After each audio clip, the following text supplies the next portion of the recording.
I worked myself into very poor health for a small printed circuit board design and manufacturing company in the early 2000s. It was a tiny business that had recently been acquired by a startup with the goal of combining several complementary technologies. I handled customer-facing technical and reporting work, and I worked extremely hard at it. More than 80% of our production went to one very large industry leader. I was responsible for weekly and monthly calls, detailed reports on manufacturing quality, field performance, failure rates, engineering changes, and corrective actions.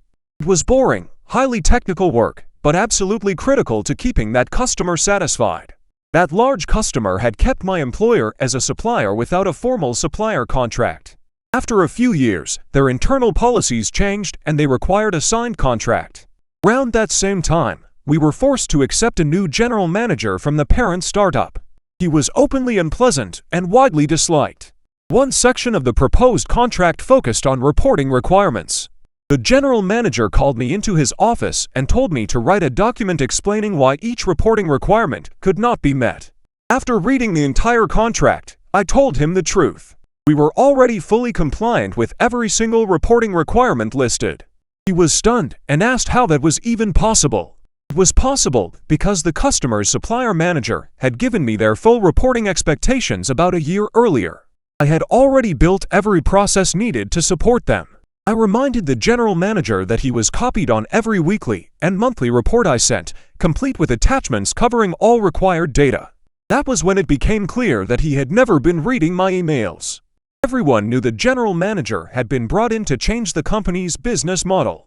The plan was to stop manufacturing finished products and instead become a pure design firm, licensing designs to customers who would then find their own manufacturers.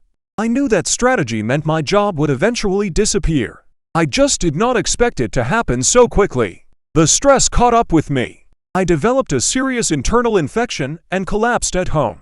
I ended up hospitalized for an entire week. I had never experienced anything like it before and did not realize how dangerous it was until it happened. I recovered and returned to work the following Monday. At around 10 o'clock that morning, I was laid off. This was in 2009, right at the beginning of the Great Recession. Internally, I was terrified, but I did not show it. I smiled, refused to sign anything until I had 24 hours to review it, shook hands, and walked out.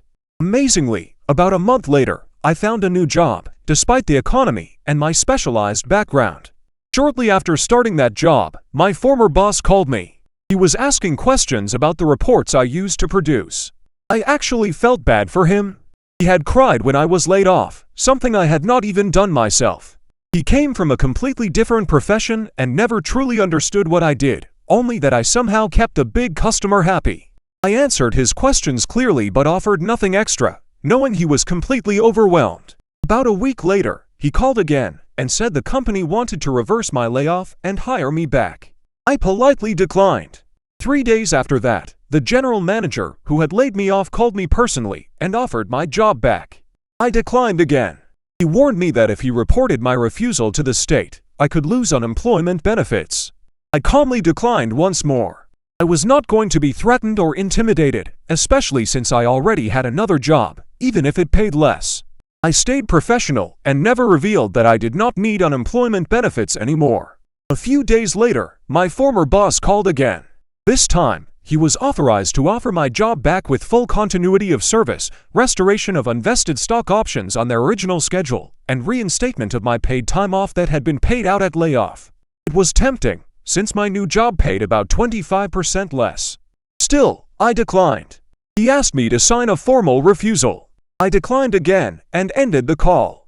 About a week later, I heard the general manager was gone. No announcement, no explanation, just gone. About a month after that, the startup sold the company to a much larger and well-established firm that already supplied the same major customer. All non-executive employees were retained, including my former boss and colleagues. The best revenge is a life well lived.